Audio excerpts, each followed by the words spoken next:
Good hypothesis वो है dear students, यहाँ पर देखे एक गुड हाइपोथेसिस वो है कि वो क्या हो, प्रपोज्ड स्टेटमेंट हो। क्या मतलब है डियर स्टूडेंट्स? का मतलब ये है कि तजवीज़। Hello dear students, welcome back to my YouTube channel study with botanist. Dear students, हमने class 9th chapter number 2 solving a biological problem ये चैप्टर स्टार्ट किया है। ऑलरेडी मैंने 3 लेक्चर अपलोड किए हैं। तो डियर स्टूडेंट्स, ये लेक्चर नंबर 4 है और इसमें हम डिस्कस करेंगे हाइपोथेसिस। तो डियर स्टूडेंट्स, हमने टॉपिक स्टार्ट किया था बायोलॉजिकल मेथड। तो डियर स्टूडेंट्स, हमने कहा कि जब भी कोई बायोलॉजिकल प्रॉब्लम आ जाए तो बायोलॉजिस्ट उसे सॉल्व करने की कोशिश करते हैं, तो वो कुछ स्टेप्स अपनाते हैं। तो डियर स्टूडेंट्स, जो पहली 2 स्टेप्स है वो हम ऑलरेडी कर चुके हैं। तो डियर स्टूडेंट्स, इस वीडियो में हम स्टेप नंबर 3 हाइपोथेसिस को डिस्कस करेंगे। तो डियर स्टूडेंट्स, हमने कहा कि जब भी कोई बायोलॉजिकल प्रॉब्लम आ जाए, फॉर एग्जांपल ये हमारे पास क्या है, एक बायोलॉजिकल प्रॉब्लम है। मैं आप लोगों को सिंपल अल्फाज में समझाना चाहता हूँ, ये क्या है, एक बायोलॉजिकल प्रॉब्लम है।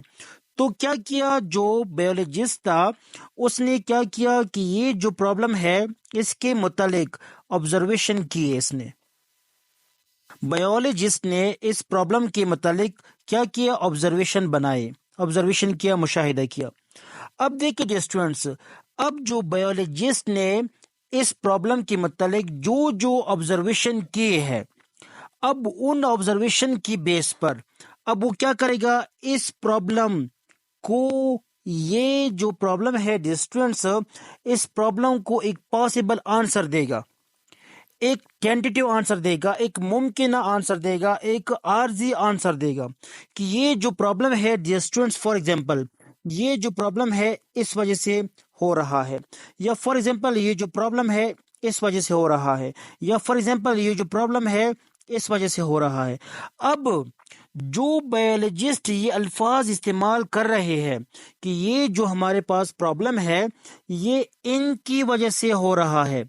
अब जो बायोलॉजिस्ट ने जो आर्जी आंसर दिया है, किस बेस पर, ऑब्जर्वेशन बेस पर, तो ऐसे मुमकिन टेंटेटिव आंसर को कहा जाता है डियर स्टूडेंट्स हाइपोथेसिस। इसे क्या कहा जाता है, हाइपोथेसिस कहा जाता है। तो डियर स्टूडेंट्स, आइए देखते हैं यहाँ पर मैंने क्या लिखा है। तो डियर स्टूडेंट्स, हाइपोथेसिस क्या है, बायोलॉजिस्ट यूजेस ऑब्जर्वेशंस। अब देखिए जो बायोलॉजिस्ट है वो ऑब्जर्वेशन को इस्तेमाल करता है, यूज करता है टू डेवलप, ताकि वो बना सके पॉसिबल आंसर, एक मुमकिन answer to the biological problem. Dear students, ये जो आप लोगों को मैंने यहाँ पर ड्रॉ किया है, ये हमारे पास क्या है, एक बायोलॉजिकल प्रॉब्लम है। तो जो बायोलॉजिस्ट था उसने इन ऑब्जर्वेशंस को यूज किया, इस बेस पर उसने क्या किया, एक पॉसिबल आंसर दिया इस बायोलॉजिकल प्रॉब्लम को। इस पॉसिबल आंसर को कहते हैं डियर स्टूडेंट्स हाइपोथेसिस। तो यहाँ पर देखिए डियर स्टूडेंट्स, मैंने क्या लिखा है, सच टेंटेटिव आंसर और possible answer is called hypothesis. तो डियर स्टूडेंट्स, हाइपोथेसिस क्या है, डियर स्टूडेंट्स हाइपोथेसिस का मतलब ये है कि जब भी कोई बायोलॉजिकल प्रॉब्लम आ जाए तो हम ऑब्जर्वेशन करते हैं, ऑब्जर्वेशन को यूज करके, ऑब्जर्वेशन की बेस पर हम क्या करते हैं, उस प्रॉब्लम को एक मुमकिन आंसर देते हैं कि ये जो प्रॉब्लम है इस वजह से हो रहा है। तो इस वजह से हो रहा है, ये क्या है, हाइपोथेसिस है। क्योंकि डियर स्टूडेंट्स हाइपोथेसिस करेक्ट है या फॉल्स है, ये हमें कब पता चलेगा, जब हम एक्सपेरिमेंट करेंगे। तो इस वजह से हम इसको कहते हैं पॉसिबल आंसर या टेंटेटिव आंसर, एक आर्जी आंसर है, एक वक्ती आंसर है। अब देखिए डियर स्टूडेंट्स, जो बायोलॉजिस्ट है, biologist takes more than one hypothesis for a single problem. अब देखिए डियर स्टूडेंट्स, यहाँ पर मैंने ये जो आप लोगों को ड्रॉ किए है समझाने के लिए, ये हमारे पास एक ही प्रॉब्लम है, एक प्रॉब्लम है, लेकिन यहाँ पर देखिए मैंने हाइपोथेसिस कितने बनाए, 1 2 3, मैंने ये 3 हाइपोथेसिस बनाए। तो डियर स्टूडेंट, जरूरी नहीं है कि प्रॉब्लम एक हो और हाइपोथेसिस भी एक हो, हम हाइपोथेसिस एक से ज्यादा बना सकते हैं। डियर स्टूडेंट्स, मैं रिपीट कर रहा हूं, जो बायोलॉजिस्ट है वो क्या करते हैं, takes more than one hypothesis for a single problem. Problem एक हो तो हम जरूरी नहीं है कि हाइपोथेसिस जो हम मुमकिन आंसर बनाते हैं वो भी एक हो, वो ज्यादा हो सकते हैं। लेकिन डियर स्टूडेंट्स, यहाँ पर जो आप लोगों को मैं एक पॉइंट समझाना चाहूंगा वो ये है, अब देखिए प्रॉब्लम हमारे पास एक है, हाइपोथेसिस क्या है, तीन है। अब हमें कैसे पता चलेगा कि इन तीन हाइपोथेसिस में से, इन तीन मुमकिन आंसर में से कौन सा आंसर करेक्ट है? तो डियर स्टूडेंट्स, यहां पर मैंने लिखा है कि there is a need to test all hypothesis. हम जितने भी हाइपोथेसिस बनाए एक सिंगल प्रॉब्लम के लिए, उन सब को टेस्ट करना जरूरी है, सो दैट क्यों the true one can be selected, ताकि इन तीनों में से जो करेक्ट हो उसे सेलेक्ट किया जाए। इस वजह से हमें चाहिए कि हम जितने भी हाइपोथेसिस बनाए, हम क्या करें, उसे टेस्ट करें। अब ये टेस्ट हम किस तरह कर सकते हैं? This testing is done through experimentation. हम क्या करेंगे डियर स्टूडेंट्स? हम करेंगे एक्सपेरिमेंट। तो यहाँ पर एक इम्पोर्टेंट डियर स्टूडेंट्स एमसीक्यूज भी आ सकते हैं कि है जो एक्सपेरिमेंट हम करते हैं, क्या करते हैं कि जो एक्सपेरिमेंट हम करते हैं वो किस पर करते हैं? ऑब्जर्वेशन पर करते हैं, डिडक्शन पर करते हैं, या हाइपोथेसिस पर करते हैं, या नन ऑफ दीज। तो डियर स्टूडेंट्स, एक बात हमेशा याद रखें, एक्सपेरिमेंट किया जाता है ऑन हाइपोथेसिस।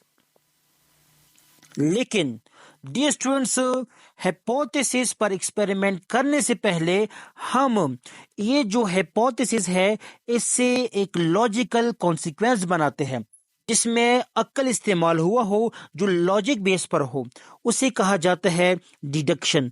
वो हमारा फोर्थ स्टेप है, वो हम इंशाल्लाह नेक्स्ट वीडियो में हम बताएंगे। लेकिन यहाँ पर बताने का मकसद ये है कि जो एक्सपेरिमेंट है डियर स्टूडेंट्स, वो हमेशा किया जाता है हाइपोथेसिस पर, लेकिन एक्सपेरिमेंट करने से पहले हम हाइपोथेसिस से बनाते हैं डिडक्शन। वो हम नेक्स्ट वीडियो में डिस्कस करेंगे। अब डियर स्टूडेंट्स, क्वेश्चन ये है कि जो हम मुमकिन आंसर बनाते हैं, क्या कोई इसका रूल भी है या कोई करेक्टर भी है? जी हाँ है। इस तरह नहीं है डियर स्टूडेंट्स कि प्रॉब्लम कोई भी आ जाए, हम खुद से कहे कि ये जो प्रॉब्लम है इस वजह से हो रहा है। तो डियर स्टूडेंट्स, गुड हाइपोथेसिस के कुछ करेक्टर्स है, तो यहाँ पर हम डिस्कस करेंगे characteristics of a good hypothesis. ये शॉर्ट क्वेश्चन भी आ सकते हैं कि write down the characteristics of good hypothesis. अच्छा हाइपोथेसिस क्या है? अब देखिए डियर स्टूडेंट्स, अगर मैं आप लोगों को उर्दू में बताऊं कि हाइपोथेसिस का मतलब क्या है, हाइपोथेसिस का मतलब है मफरूजा। क्या मतलब है? मफरूजा। इसका मतलब क्या है कि हम फर्ज कर लेते हैं मुमकिन आंसर है। तो डियर स्टूडेंट्स, जरूरी नहीं है कि जो हमारा हाइपोथेसिस हो वो करेक्ट भी हो, वो फॉल्स भी हो सकते हैं। सारे के सारे हाइपोथेसिस फॉल्स हो सकते हैं, इनमें से कोई एक भी करेक्ट हो सकता है। ये चांसेस है। ये हमें कब पता चलेगा? कि जब हम एक्सपेरिमेंट करेंगे। लेकिन ये जो हम खुद से हाइपोथेसिस बनाते हैं, इनकी भी कुछ कैरेक्टरिस्टिक्स है। तो डियर स्टूडेंट्स, जो गुड हाइपोथेसिस है हैज द फॉलोइंग कैरेक्टरिस्टिक्स। तो डियर स्टूडेंट्स, कौन से कैरेक्टरिस्टिक्स है? पहले नंबर पर क्या होगा? It is based upon the observations made by biologist. अब देखिए डियर स्टूडेंट्स, फॉर एग्जांपल आप लोगों को यहाँ पर मैं समझाने के लिए ये जो एरिया है ये क्लियर करवाता हूं। अगर आप लोग स्क्रीनशॉट लेना चाहते हो तो आप लोग स्क्रीनशॉट ले सकते हो। तो डियर स्टूडेंट्स, यहाँ पर मैं आप लोगों को एक पॉइंट समझाना चाहता हूं। फॉर एग्जाम्पल डियर स्टूडेंट्स, ये हमारे पास एक प्रॉब्लम है। ये फॉर एग्जाम्पल ये भी हमारे पास क्या है? एक प्रॉब्लम है। अब देखिए डियर स्टूडेंट्स, जो बायोलॉजिस्ट है वो इस प्रॉब्लम की सलूशन को फाइंड आउट करना चाहता है, और दूसरा बायोलॉजिस्ट भी इस प्रॉब्लम की जो सलूशन है वो भी फाइंड आउट करना चाहता है। लेकिन डियर स्टूडेंट्स, जो बायोलॉजिस्ट फर्स्ट है ये क्या करते हैं, पहले ऑब्जर्वेशन करता है। क्या करता है? ऑब्जर्वेशन।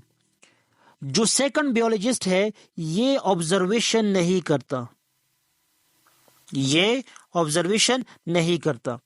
अब देखिए स्टूडेंट्स, ये जो फर्स्ट बायोलॉजिस्ट है इसने ऑब्जर्वेशन के बाद कहा कि ये जो प्रॉब्लम है इस वजह से हो रहा है, या ये जो प्रॉब्लम है इस वजह से हो रहा है। इसको हमने क्या नाम दिया? हाइपोथेसिस। अब जो बायोलॉजिस्ट फर्स्ट है इसने ऑब्जर्वेशन किया, ऑब्जर्वेशन के बाद कहा कि ये जो प्रॉब्लम है इस वजह से हो रहा है। इसने हाइपोथेसिस बनाया लेकिन ऑब्जर्वेशन करने के बाद। लेकिन ये जो दूसरा बायोलॉजिस्ट है ये ऑब्जर्वेशन नहीं कर रहा, इसने ऑब्जर्वेशन नहीं की। अब इसने ऑब्जर्वेशन भी नहीं की, फिर भी इसने कहा कि ये जो प्रॉब्लम है इस वजह से हो रहा है या इस वजह से हो रहा है। अब इसने ऑब्जर्वेशन नहीं किया, फिर भी इसने कहा, एक मुमकिन आंसर दिया, ये भी हाइपोथेसिस है, लेकिन इसने ऑब्जर्वेशन नहीं की। अब कौन सा हाइपोथेसिस ज्यादा करेक्ट होगा, किसके ज्यादा चांसेस होंगे? तो डियर स्टूडेंट, जाहिर सी बात है कि जो बायोलॉजिस्ट फर्स्ट है ये वाला जो है, ये वाला जो बायोलॉजिस्ट है इसकी हाइपोथेसिस की ज्यादा चांसेस है कि वो करेक्ट हो। क्यों? क्योंकि उसने जो हाइपोथेसिस बनाए वो ऑब्जर्वेशन बेस पर बनाए, लेकिन इसने ऑब्जर्वेशन नहीं की, फिर भी इसने हाइपोथेसिस बनाया, लेकिन ये गुड हाइपोथेसिस नहीं है। जो पहला पॉइंट है डियर स्टूडेंट्स, आप लोगों को क्लियर हो गया होगा कि it is based upon observations made by biologist. Dear students, जो सेकंड कैरेक्टर है गुड हाइपोथेसिस का वो ये है कि it is a proposed statement to answer the problem. Dear students, की जो प्रॉब्लम है उसको हम आंसर देते हैं, एक मुमकिन आंसर देते हैं, लेकिन एक गुड हाइपोथेसिस वो है डियर स्टूडेंट्स, यहां पर देखे, एक गुड हाइपोथेसिस वो है कि वो क्या हो? प्रपोज्ड स्टेटमेंट हो। क्या मतलब है डियर स्टूडेंट्स? का मतलब ये है कि तजवीज करदा बयान हो। अब देखिए डियर स्टूडेंट्स, इसका मतलब क्या है? अब एक बायोलॉजिस्ट है, उसने जो ऑब्जर्वेशन की है वो ऑब्जर्वेशन किसी और के साथ डिस्कस करता है, फिर क्या करते हैं, दोनों मिलकर एक टेंटेटिव आंसर बनाता है, एक हाइपोथेसिस बनाता है, उसे कहा जाता है प्रपोज स्टेटमेंट, एक तजवीज करदा बयान होता है। तो डियर स्टूडेंट्स, इसके भी चांसेस ज्यादा होते हैं। तो ये जो करेक्टर है डियर स्टूडेंट्स, ये भी एक गुड हाइपोथेसिस का करेक्टर है।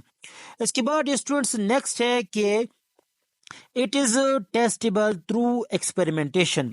डियर स्टूडेंट्स, एक गुड हाइपोथेसिस वो है कि जिस पर एक्सपेरिमेंट किया जाए। अगर हम खुद से एक आर्जी आंसर बनाए लेकिन उस पर एक्सपेरिमेंट नहीं होता, तो फिर हमें कैसे पता चलेगा कि जो हमने आंसर बनाया है ये करेक्ट है या करेक्ट नहीं है? तो एक गुड हाइपोथेसिस वो है कि जिस पर एक्सपेरिमेंट किया जाए और वो टेस्ट हो सकता हो।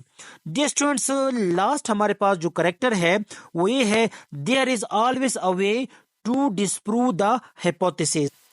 तो डियर स्टूडेंट्स, इसका मतलब क्या है कि जो हाइपोथेसिस है इसको गलत साबित करने का हमेशा एक तरीका होता है।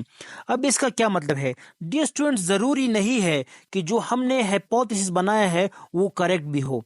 तो dear students, there is always a way to disprove कि जो हमारा हाइपोथेसिस है वो गलत साबित भी हो सकता है। तो ये भी एक गुड हाइपोथेसिस है। क्योंकि हमारा जो हाइपोथेसिस है वो गलत भी हो सकता है।